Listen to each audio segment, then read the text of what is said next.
This video is made possible by the following sponsors. Make sure to check out their products as well as the rest of my gear in the description below. Hey guys, Jimmy here and welcome back to Assetto Corsa for another video. Today I'm going to be going back in time and treating myself to this, Jim Clark's Lotus 49. The Lotus 49 I think is probably one of the most famous F1 cars ever to have taken to the circuit, and for good reason. First of all, of course, over the course of its various iterations, just the lineup of drivers that graced the driving seat of this car. We have Jim Clark, of course, I mentioned before, Graham Hill, Mario Andretti, Jochen Rindt, Joe Siffert and Emerson Fittipaldi, just to mention a few. The car also brought great technological advancement to Formula 1, with designer Colin Chapman designing the car so the engine was actually a stress-bearing member, so it was bolted to the monocoque at one end and to the gearbox and suspension at the other end. And ever since that design was first raced, pretty much every Formula 1 car has been built that way from then to now.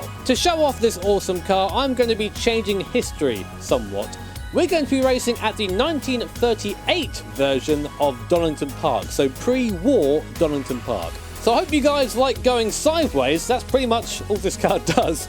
Let's go find out what it's like to drive Jim Clark's Lotus 49. Okay then, so here we are on board in a piece of F1 history, Jim Clark's Lotus 49 at pre-war Donington. Let's go. Well, I say let's go, but it seems that AI don't really understand the concept of the flying standing start. We'll just go round the outside then and immediately are blocked off here down to T1 at Old Donington, which is the left-hander as opposed to the right-hander it is today. To the outside, AI a bit clumsy through the start as well. Off they go, big time, collecting each other. I'm going to just try and go around and avoid that. I'm not interested in staying in that. AI around here are a bit saucy at the best of times, so I don't really want to be a part of that. You might recognise where we are now though.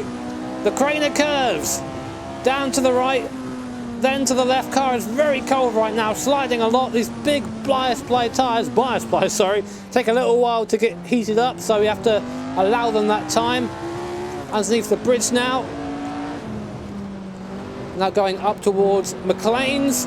Nice and easy in third gear on this first lap, waiting for everything to get warm. So here is McLean's, this right-hander here. Bring it round, a little bit of understeer there, then into oversteer and exit, very typical of the 49. And now into Coppice.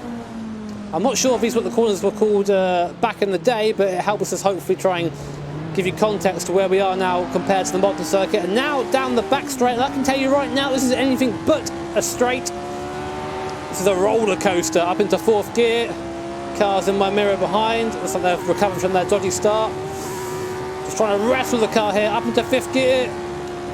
We'll be going above 300 kilometers an hour right now in a car which is essentially just an aluminium bathtub. Easy over the rise, there you go. Slow it down, slow it right down. Cars in front having a terrible time. Car looking to my inside. Hairpin just made it through in one piece. Wow, that guy didn't make it through in one piece. That's a lot of damage. Unfortunately for him, flex tape won't be invented for a few more years yet, so he's going to be damaged for a while. That is one lap there at historic Donington over and done with. As I lock up and go around the outside, I forgot to mention almost whilst looking at the guy cartwheeling to the right. The last part of his circuit is a jump, just to make things even more interesting. Now the Lotus 49, how does she handle? I'm sure you're wondering, you're seeing me soar away at the wheel here. It handles like nothing else. Intensely powerful car for the weight. This car weighs just over 500 kilograms. And produces, the engine, the DFE Cosworth engine produces 400 brake horsepower. So looking at a car that pretty much has 800 horsepower per tonne from the late 60s with no aero and bias ply tyres and old suspension. So it's pretty much, it handles like that. Very fun, very oversteer. You do a lot of control of the car with the throttle, including turning as well. To the inside here at Coppice. I can make that sick, I think. I love how there's a literal house on the exit. That is very old school F1. You can see the power from right at the top there. As I get to the top of the power band, the car kicks out. That's quite a characteristic of his car. Graham Hill said when driving the car that it would have sudden bursts of power, is how he described it. And that's pretty much how I would describe driving this thing. It's almost like having a turbo. Of course it's not, but that sort of characteristic, it's almost a little bit like that. Not quite as dead at the bottom though. Still got quite a bit of torque. The brakes, as you can see, aren't the best in the world. We're using the full H pattern manual. Wow, okay, friends. Wow, AI around here has absolutely zero chill. It's either trying to kill you or it's stopping on an apex. Over the jump at the top, the car in front got some proper air, and I just about managed to control the car on landing. Back down to third, then to second for T1 here inside. Not really much of a curb here, just a lip really to the tarmac. Tyres starting to get a bit warmer now. We can be a bit more aggressive. I say that and I run wide. I've just gotten the power at the wrong time. Through the gate there, get as close as you can to that gate on the right. On the brakes, get the car turning, get the car sliding. The secret to this car is the four-wheel drift. You'll see it from me and even the AI cars give it a go. Unfortunately, AI and Assetto Corsa don't like cars that don't really work on traction, so they aren't the best in this thing, as you've been seeing so far, but they still put up a decent fight. Third gear, use that torque through here. Quite a slow, clumsy section through this part. And the thing is, you have to set the car up to go quite fast in a straight line, so you're really stuck in the lower gears down here because you need to have the 300k plus gearing for the back straight. As I look to the inside, a little bit cheeky, a little bit late, bit of a lock up there as he gets slow on the exit. I'll take that, thank you very much.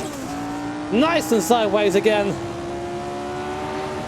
Such a cool car to drive, and in VR as well you can just see everything. I mean, look, you can see the wheels and suspension working there. Look, just bouncing up and down. Awesome to view. Of course, can't really spend too much time looking at it because I really should be focusing on this very fast rise I'm about to go over. There it is. Can the AI survive? Someone hasn't.